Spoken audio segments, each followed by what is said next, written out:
Graça e paz, aqui estou eu, pastor e professor Ignaldo Hélio de Souza, e conforme nós havíamos já marcado, estou aqui para mais uma live para continuar falando sobre islamismo. Lembrando para quem vai entrar hoje, que essa série de islamismo que eu estarei falando, compartilhando, é por causa de um amigo que está no campo missionário e ele queria conhecer um pouco mais de islamismo, ele queria conhecer um pouquinho mais de apologética, inclusive, e aí esse é o meu desejo. Essa aqui é a página da Missão Atenas. A Missão Atenas, o propósito dela, que você deve ter visto aí na página, o propósito da Missão Atenas é, é, é fomentar, despertar na igreja, treinar a igreja para o evangelismo de grupos religiosos. Como eu falei na semana passada, inclusive, na questão do islamismo, que desde que eu lancei o livro, Uma Seara Quase Esquecida, em 2008, que tinha um outro nome, né, por sinal, eu já disse naquela época quanto que o marxismo era uma urgência, aliás, que o islamismo era uma urgência nós conhecemos a respeito do islamismo.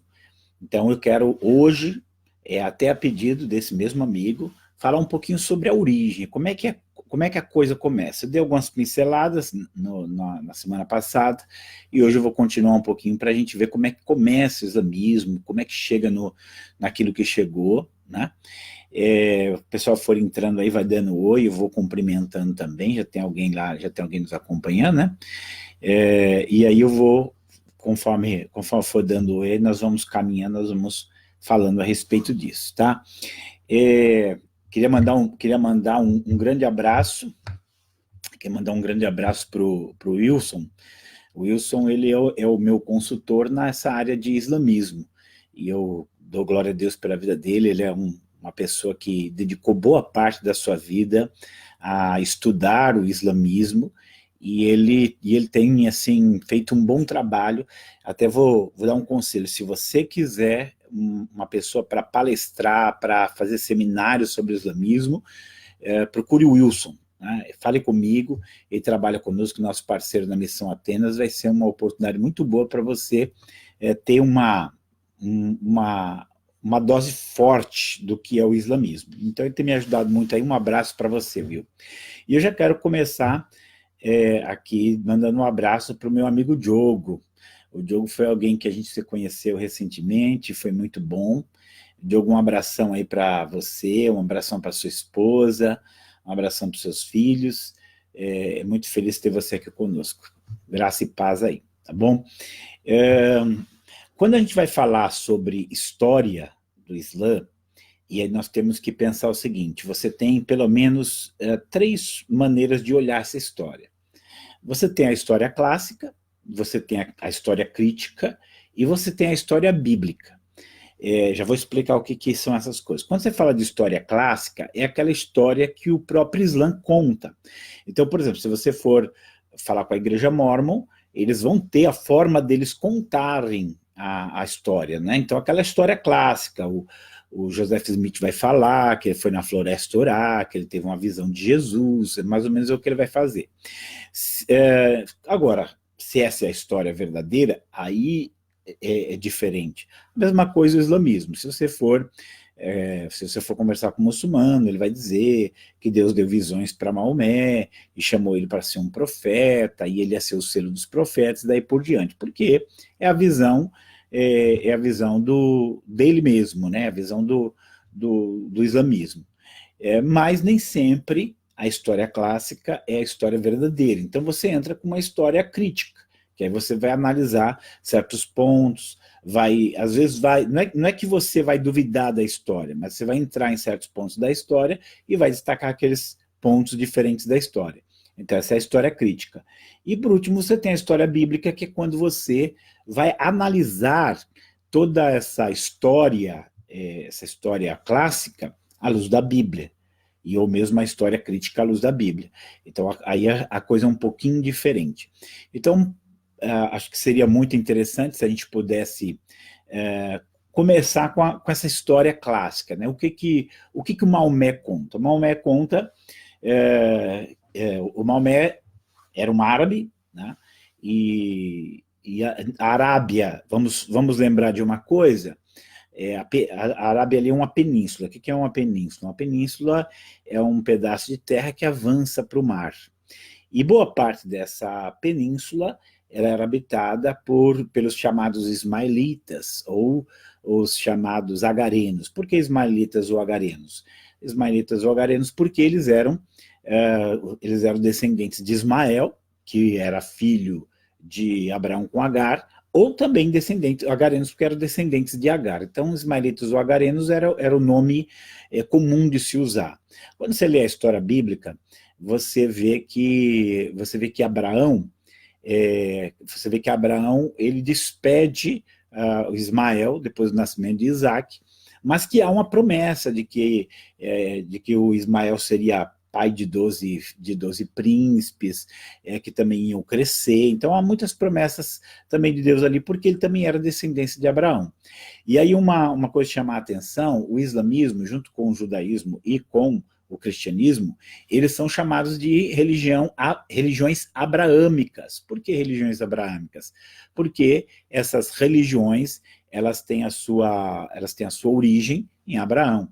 Então, como o Ismael era descendente de Abraão, então, e a partir dali surge o islamismo, então a gente chama o islamismo de uma religião abraâmica, porque tem a sua origem em Abraão, diferente do hinduísmo, ou do budismo, ou do shintoísmo, ou qualquer outra religião, que não tem nenhuma conexão com Abraão. As três religiões monoteístas e que formam talvez a maior parte da comunidade religiosa do mundo, são religiões abraâmicas.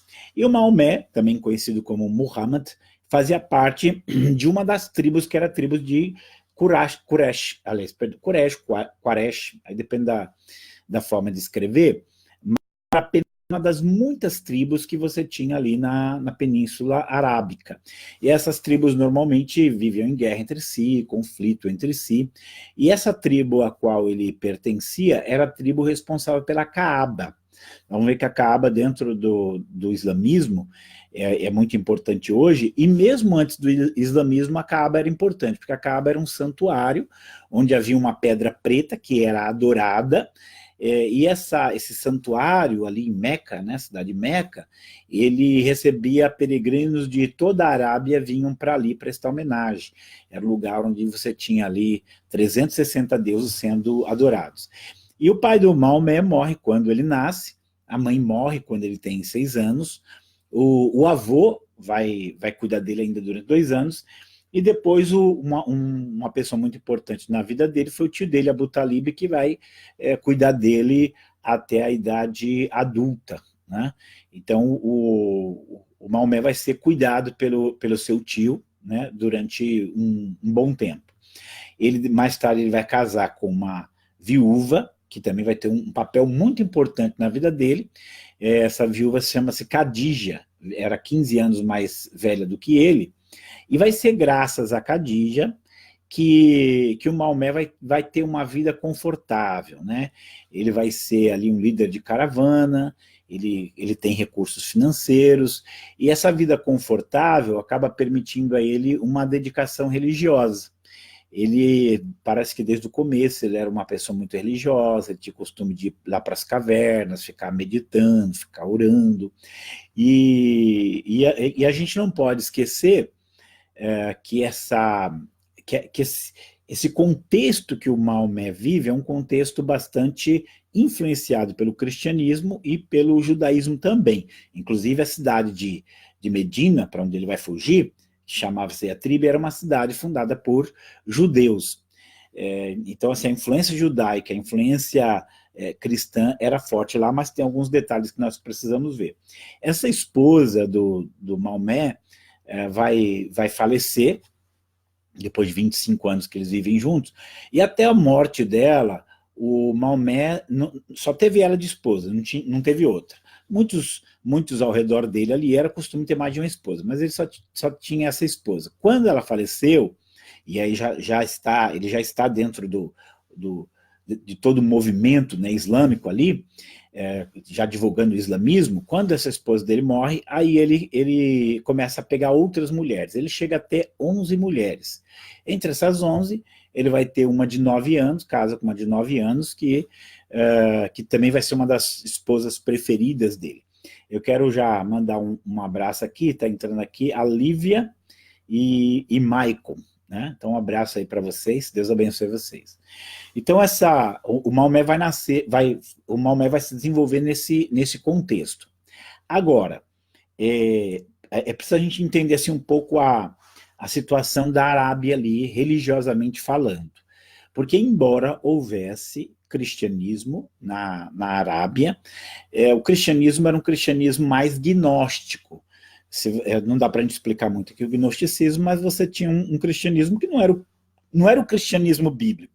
Aliás, hoje, quando o pessoal fala muito sobre essa situação do islamismo, eles chamam a atenção para o fato de que não havia, até a época de Maomé, veja bem que já é o século VII, não havia um Novo Testamento traduzido para o árabe. É como se fosse um território negligenciado pela ação da igreja.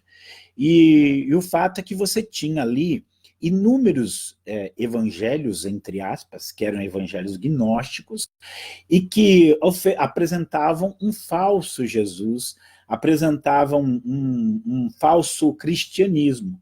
E é esse falso cristianismo que ele vai conhecer.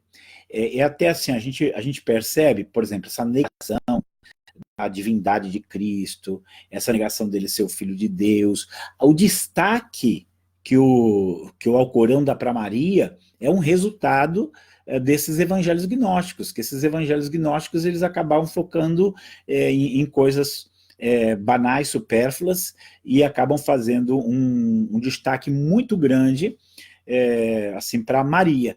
Isso aqui é curioso para você saber.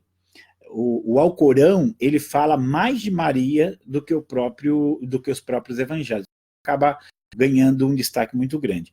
Outra curiosidade para você saber, e depois em algum momento a gente vai falar disso, só para você ver o desconhecimento do cristianismo real que havia na Arábia, para os muçulmanos, quando se falava trindade, a trindade ela era Deus, Jesus e Maria. Então, você vê assim que Maria acaba tendo esse destaque muito grande por causa dos evangelhos gnósticos. Então, os elementos cristãos que entram no Alcorão, que entram no islamismo, eles são bastante destacados lá nos evangelhos gnósticos, não eram os evangelhos canônicos, não eram os livros inspirados. E também há muita influência do judaísmo dentro do islamismo. Então o islamismo, que ele faz? Ele pega ideias do judaísmo, ele pega ideias do cristianismo, desse cristianismo distorcido, e junta, nós vamos ver, com o paganismo ao redor, Então era muito forte ainda o paganismo ali, a adoração de vários deuses, como era o caso que a gente vê até na Kaaba ali.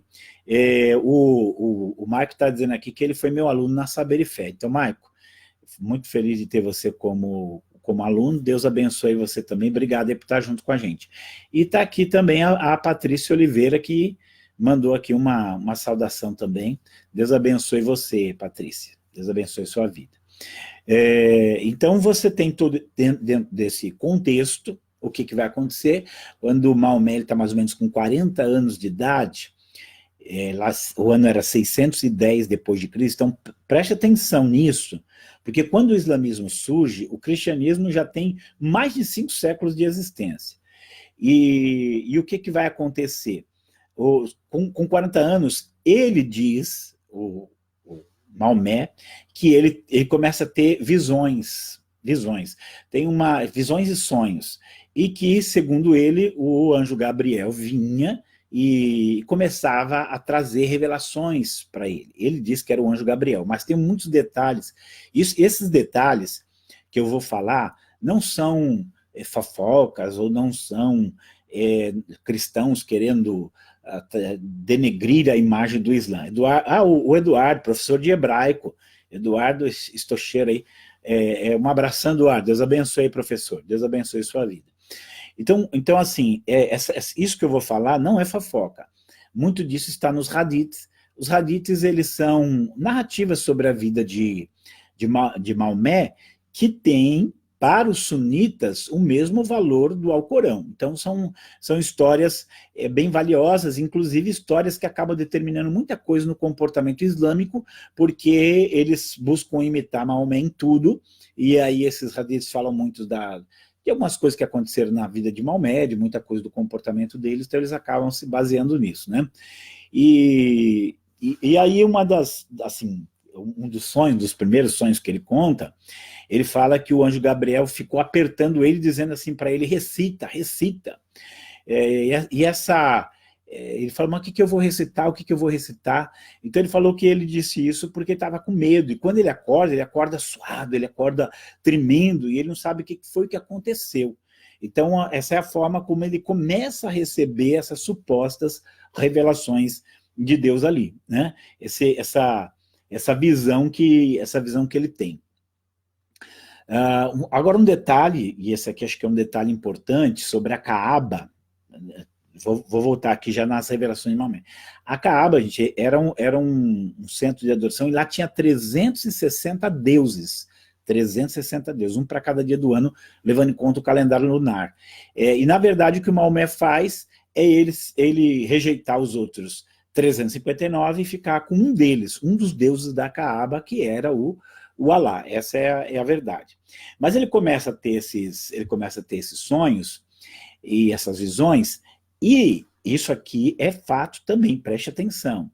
Ele não sabia se aquela revelação, se aquelas revelações que ele estava recebendo vinham de anjos ou de demônios, ou de espíritos ruins. Ele não sabia. Ou de djinns. Djinns, gente, é de onde vem a nossa palavra, de onde vem a ideia de gênio, né, que a gente vê muito, até aí no filme do Aladdin, você tinha Shazam, você tinha os desenhos lá, o gênio como algo bom. Mas os djinns eram espíritos malignos, eram demônios, dentro da cultura árabe também.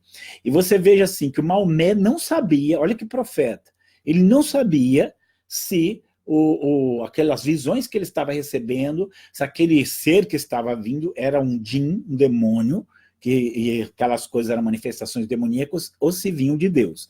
Quero mandar um abraço aí para o Williams Lopes. Um abração, Williams. Deus abençoe sua vida aí. Eu vejo você sempre acompanhando tudo. Deus te abençoe.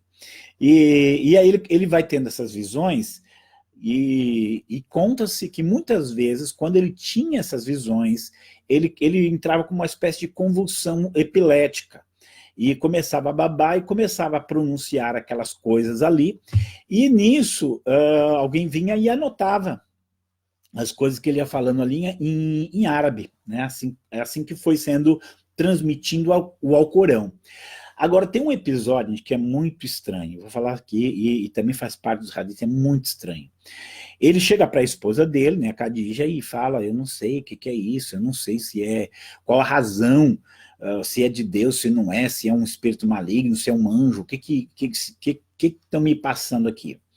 O Cairo acabou de entrar aí, Cairo Vila foi meu aluno aqui no Vale, lá de Franca, ele tem uma escola bíblica lá na igreja Vida Nova, e se quiser estudar teologia, procura o Cairo lá em Franca, que você vai ser muito abençoado por ele, tá? Mas vamos lá, continuando aqui. Esse episódio estranho, eu li aquilo, e eu já li isso em mais de um livro, tá?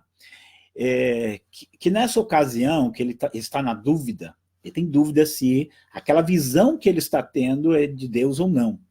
E aí a Khadija, ela senta do lado direito dele, e pergunta assim para ele, o espírito foi embora? E ele fala assim, não foi. Aí ela vai para o outro lado dele, sentando esquerdo, perdão, depois vai para o direito, e pergunta assim, ele foi embora agora? Aí ele falou assim, não foi. Aí ela fala assim para ele, senta no meu colo. Aí ele pegou e sentou no colo da Khadija. E a Khadija perguntou, ele foi embora? Aí ele falou assim, não foi embora. Aí ela pegou e se despiu. Ele ficou sentado no colo dela, nua. Isso aí o Hadith fala. E na hora que senta no colo dela, nua, ela pergunta assim, e agora? Ele foi embora? E aí o Maomé diz assim, agora ele foi embora. Aí ela falou assim, então se ele foi embora, não era um demônio, era um anjo. Agora eu pergunto assim, quando a gente lê a Bíblia, Você pega um Isaías com aquela experiência tão tremenda ali no templo. Você lê o Moisés ali, a sarça ardente, tira as sandálias dos teus pés, porque o lugar onde pisas é santo. Não é? Você vê assim uma santidade, uma coisa bonita. Você vê as visões de Daniel, as visões de Ezequiel, eram coisas sublimes, coisas maravilhosas. E de repente você olha para as revelações de Maomé e elas são muito estranhas, tá? Tem mais coisas, tem um momento em que ele começa até a defender a existência de outros deuses, e aquilo fica complicado, porque é uma contradição. Ele diz que só há um Deus, né, Alá, e agora tem outros deuses ali, então a coisa começa a ficar complicada, então fica tudo muito estranho. Tem uma hora que ele começa a se comunicar com mortos, começa a dizer a possibilidade de falar com mortos. Então tem muita coisa estranha nessas revelações. E a partir daí, dessas revelações, ele forma ali em Meca um grupo. Só que o que acontece? A mensagem dele ali em Meca é óbvio que não ia ser benquista. Muito pelo contrário, era visto com muita desconfiança. A principal razão... claro que ele rejeitou todos os outros deuses, ele pega só um, mas a questão é que Meca era uma cidade rica, porque você tinha muita peregrinação a Meca. Como Juazeiro do Norte, outras cidades aí que tem peregrinação, acaba gerando aquela riqueza, no caso de Éfeso. Então Meca também entrava nessas cidades de turismo religioso e acabava sendo muito rico. E os mercadores de Meca tinham medo que a pregação de Maomé, combatendo todos aqueles deuses que tinham na Caaba, viessem a prejudicar o negócio. E começa a haver todo um movimento contra ele. E aí é nessa ocasião que ele vai fugir. Né? Nessa ocasião que ele vai fugir de Meca para Medina. Isso vai acontecer no dia 24 de setembro de 622 depois de Cristo. Então você veja bem essa data que para eles, né, que seria o nosso 24 de setembro de 622, é a data que marca o início do calendário islâmico. Então você veja bem que quando tudo isso chega, você já tem 5, 6 séculos aí de história de cristianismo, você já tem. Mas ele está ali dizendo que está vindo com a revelação definitiva. O Diogo Chobato, você está aqui perguntando o seguinte: e o que os muçulmanos falam desses acontecimentos nas revelações dele? Eles absorvem isso. Inclusive, a minha fonte, em algum momento eu vou falar desse livro, a minha fonte são 2 irmãos que eram muçulmanos e que se converteram, se tornaram cristãos.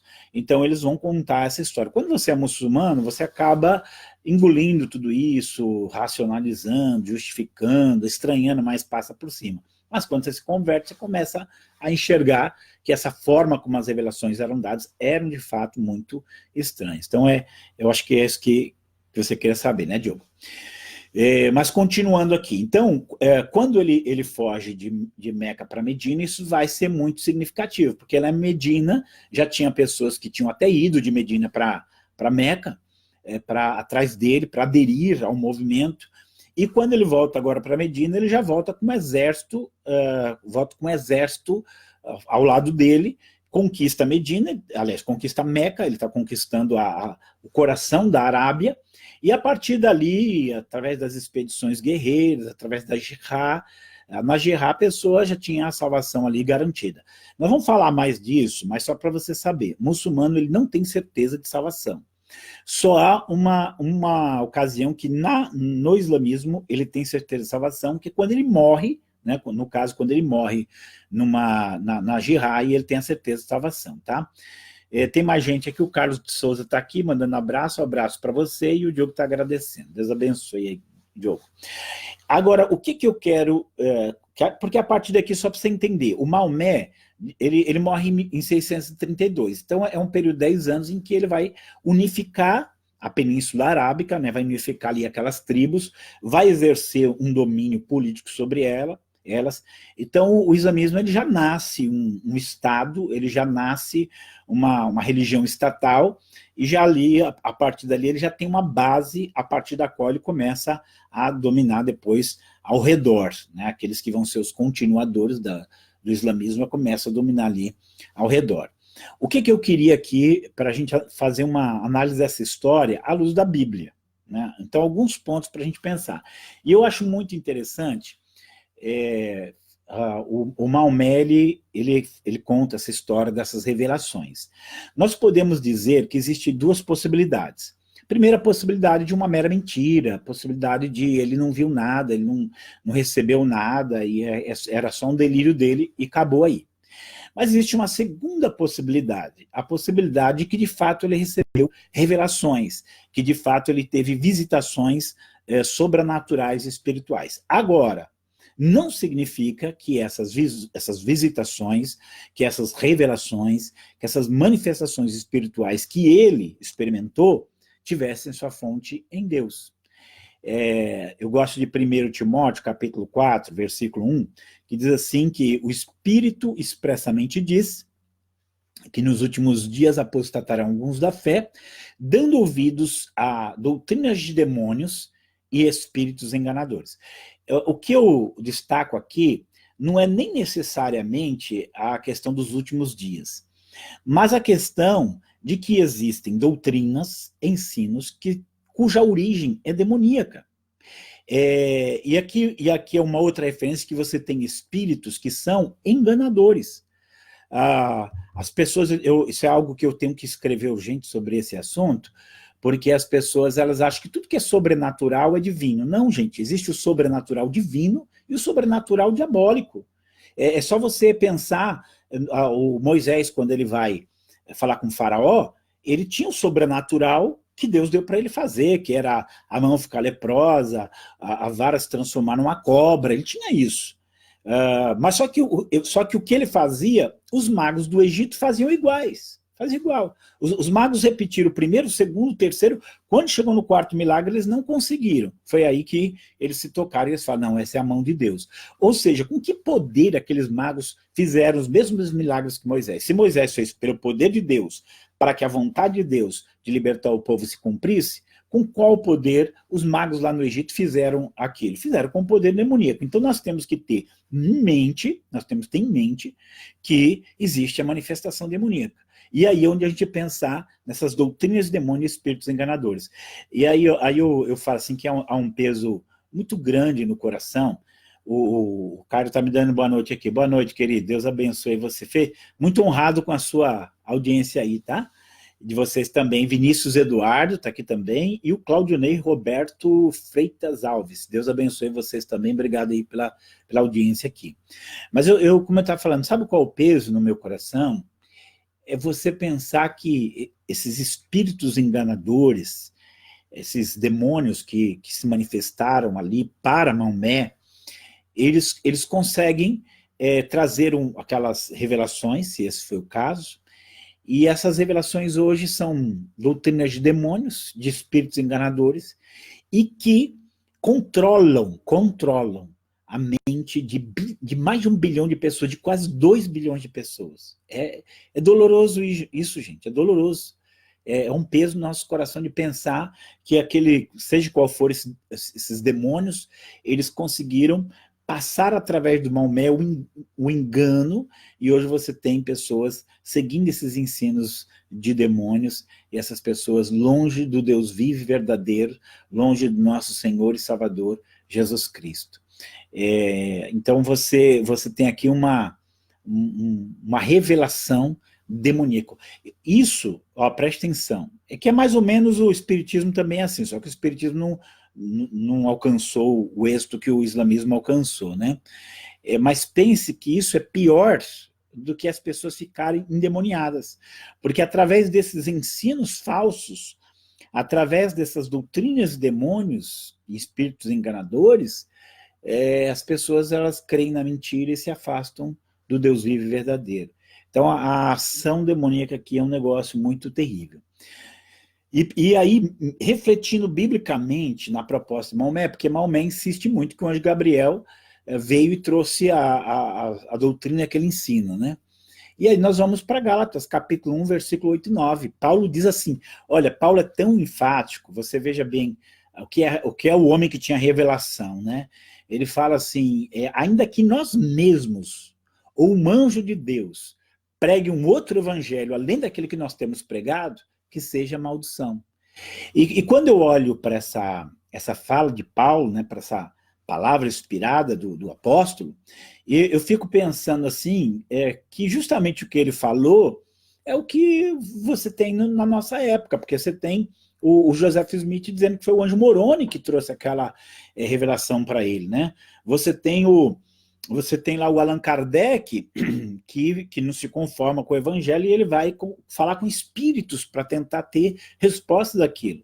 Então, o que aconteceu com Maomé era aquilo que a própria Bíblia já previa.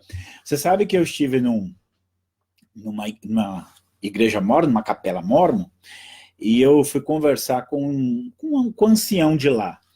E ele me falou que o Joseph Smith, antes de ter a visão com Jesus, ele tinha caído endemoniado. Ele mesmo falou, o próprio ancião lá da igreja mórmon me falou isso. E eu falei assim para ele, você não acha estranho que primeiro ele cai endemoniado, e depois ele tem uma visão de Jesus, e depois um anjo dá um evangelho para ele, sendo que a Bíblia diz que se mesmo que viesse um anjo e desse outro evangelho que fosse maldição, você não acha isso muito estranho? E ele pegou e achei meio estranho, fica assim. Mas nós temos que entender, e é aquilo que eu falo muito, que a mente dessas pessoas não é só, fora a doutrina que foi ali imposta, né, a mente dele que foi moldada por aquilo, você ainda tem o fato do próprio peso demoníaco que cega. Segundo Coríntios 4:4, o Deus desse século cegou o entendimento dos incrédulos. Então ele fica como cego, porque é óbvio, até o Diogo perguntou aí, como é que eles podem ler essas coisas aí sobre as revelações de Maomé e não estranhar? E eu pergunto, como é que um mormon sabe que o Smith cai endemoniado antes de ter a visão de Jesus, suposta visão de Jesus e do anjo Moroni, e mesmo assim ele não se comove. Então, essa questão espiritual que a gente tem que entender que está ali relacionado, né? O Caio escreveu aqui, aula ímpar, parabéns pela empenho e dedicação, um assunto tão importante. Obrigado. A Célia Regina também está conosco aqui, a Célia Gutierrez. Célia, um abraço para você, querido, Deus te abençoe. Então, aqui continuando, né, para a gente analisar essa revelação, a gente pegar e pensar em 2 Coríntios 11:14, porque não é maravilha, porque até Satanás se transfigura em anjo de luz. Então, a Bíblia, ela nos previne, ela avisou, já está tudo escrito lá, está escrito lá. E aí quando você olha, as revelações do Alcorão e compara com a da Bíblia, você percebe o seguinte, uma tem que estar certa e outra tem que estar errada. Por exemplo, a Bíblia é muito clara em dizer que Jesus é o Filho de Deus. Você tem uma insistência na Bíblia que ele é o Filho de Deus. E o Alcorão vai dizer que não, que Jesus não é o Filho de Deus, que Alá não tem filho, e eles julgam isso um pecado imperdoável, nós vamos falar mais disso, alguém dizer que Deus tem filho. É o shirk, né? É o pecado imperdoável. Então você observe bem, que há uma contradição crassa aqui, né? Jesus, Filho de Deus. Não, ele não é o Filho de Deus. Então as duas não podem estar certas. Não há como... O Alcorão, às vezes, ele se apresenta, o islamismo se apresenta como o selo dos profetas. Ele não negou o que estava sendo falado lá atrás, ele só disse que ele veio trazer a perfeição. Como é que ele vem trazer a perfeição negando o que está escrito lá atrás? A coisa mais clara nas escrituras é que Jesus morreu pelos nossos pecados. Se há algo no evangelho poderoso, se há algo no evangelho maravilhoso, é a cruz de Cristo. E o Alcorão, ele nega isso, ele fala que Jesus como profeta, porque eles honram, né, Jesus como profeta, eles não, jamais Alá permitiria que um profeta da qualidade de Jesus viesse a morrer lá na cruz. Então você vê assim que ele nega o que a Bíblia diz. Então não dá para os dois, as fontes de revelação, elas não podem ser a mesma, porque um está dizendo algo que é essencial, que é Jesus é Deus, morreu pelos nossos pecados, e a outra está negando isso que é essencial. Não, jamais ele é filho de Deus, jamais morreu pelos nossos pecados. Então, diante desse fato, a gente só pode concluir que a fonte de Maomé não foi Deus. Então fazendo aqui uma uma retrospectiva dessa história da origem. Um ambiente religioso problemático, com paganismo, 360 deuses na Caaba, que é o lugar de peregrinação, um cristianismo deturpado, gnóstico, né, que nega aquilo que o cristianismo bíblico ensina, um homem que não sabe se a revelação veio de Deus ou de demônio, que precisa de uma mulher pelada para confirmar isso, vamos ser bem claros, é isso mesmo, está lá escrito isso, uma mulher nua para comprovar isso, ele com convulsões, falando coisas estranhas e que alguém anota, e isso aqui é o dito, é muito estranho você, de repente, se apoiar nisso. E aí, diante da visão bíblica, anjo dando uma nova mensagem, sendo que a Bíblia ela alerta com revelações de espíritos enganadores e doutrinas de demônios, e a Bíblia alerta que os demônios têm poder para se transformar, né? Tem poder para se transformar até no anjo de luz, se for preciso. Então a gente olha essas coisas, então a gente só pode enxergar nessas origens aí, as origens de um grande mal. A Leila entrou, Leila Medeiros. Leila, paz do Senhor para você também, aí um grande abraço. Então, quando a gente olha esse momento da história, a gente tem que chorar, porque esse momento é o momento que mostra uma força demoníaca muito grande, que vai acabar se transformando em uma das maiores forças opositoras do cristianismo. Aquilo que aconteceu lá há 14 séculos atrás, até hoje, é uma barreira para que muita gente receba a mensagem de salvação. Só que para você começar a entender o que está aí. É muito assim, interessante.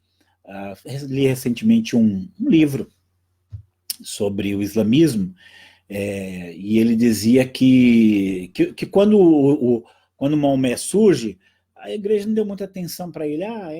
Mais um falso profeta que surgiu aí, não é nada, não vai ser nada, mas no final das contas se tornou em algo muito terrível. A gente pode assim, olhando em termos históricos, o islamismo ele se tornou a civilização paralela que vai fazer uma oposição muito grande à revelação divina, à salvação divina. Então é um negócio assim, muito preocupante. Isso aqui eu termino aqui essa origem, nós vamos entrar nas doutrinas, tá? E nessa doutrina um trabalho apologético para a gente saber como lidar. Nós temos que estar preparados, tá? Nós temos que estar preparados para essa vinda deles. E eu quero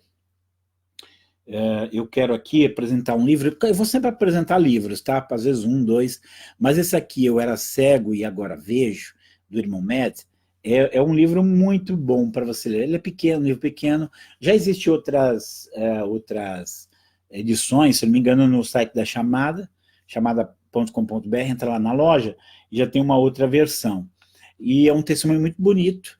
Ele é da família real do Marrocos, está no Brasil hoje, e ele casou aqui no Brasil, batizou-se aqui no Brasil, hoje ele dá palestras, aí ensina sobre o islamismo, então vale a pena você ler o testemunho dele, ou ver no YouTube, tá? Procura lá Irmão Med, olha que como se escreve Irmão Med, vê lá e vai ser um testemunho muito bonito para você divulgar. Divulgue, porque a ideia aqui do projeto, desse projeto, que é o projeto Carlos Martel, é deter o avanço do islamismo no Brasil, deter o avanço do islamismo no Brasil.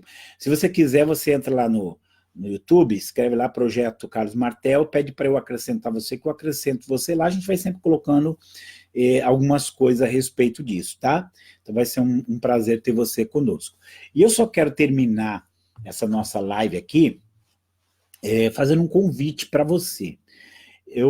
Como eu tenho dito aqui, o projeto da Missão Atenas é preparar a igreja para evangelizar os grupos religiosos. O nosso livro-chave que eu apresentei semana passada, depois eu vou apresentando outras vezes, que é Uma Seara Quase Esquecida. O desafio de ver grupos religiosos como campos missionários. Então a questão toda é essa. O Marconi entrou aqui, um abraço, Marconi. Marconi é meu filho que a gente trouxe lá da Paraíba, tá? Um abração, Marconi. Então esse livro o desafio de ver grupos religiosos como campos missionários, para a gente entender o Testemunho de Jeová que bateu na nossa porta, o pessoal do Centro Espírita ali do lado da nossa casa, eles são campos missionários.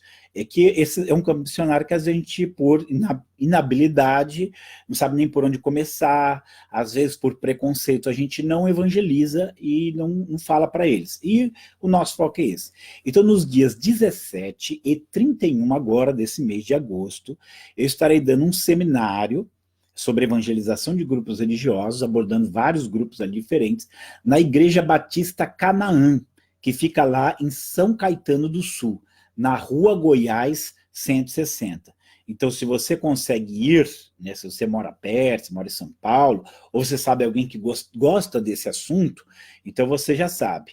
Dia 17, 31 de agosto, Igreja Batista Canaã, São Caetano do Sul, Rua Goiás 160, assim, é um seminário até longo. Começa às 2h30 da tarde, vai até às 6, e depois das 19 até às 22. 14h30 às 18, 19 às 22. Isso tanto no dia 17 quanto no dia 31. Então o convite está aí sendo feito para você.